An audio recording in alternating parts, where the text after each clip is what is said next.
So,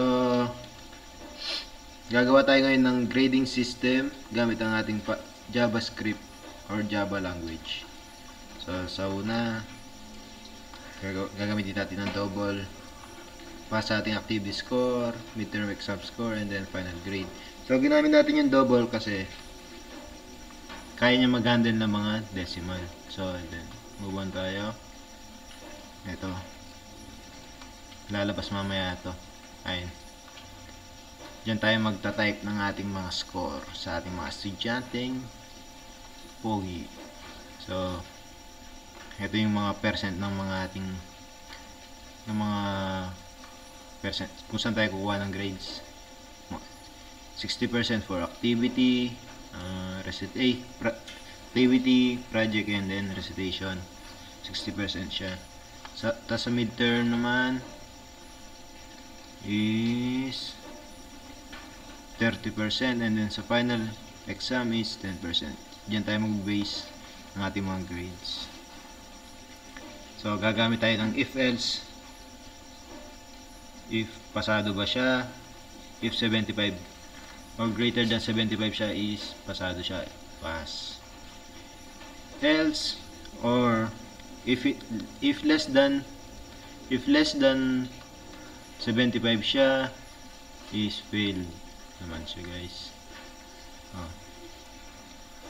Gagamit din tayo ng switch para kung saan mapunta yung grades mo, sasabi niya excellent or very good, good, need improvement, or fail. So, testing natin.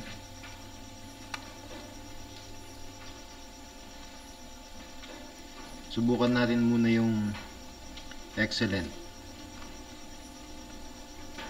Sa pinakamataas tayo, 90. So, 90 sa activity score, 90 din sa project, sa recitation 90, sa midterm, final. So, 90 pass. Nasa case 9 siya dahil umabot siya sa 90 to 100. Try naman natin sa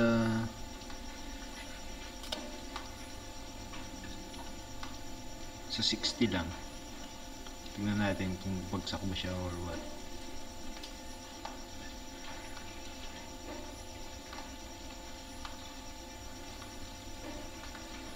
Wala. 60 60 60 60 60.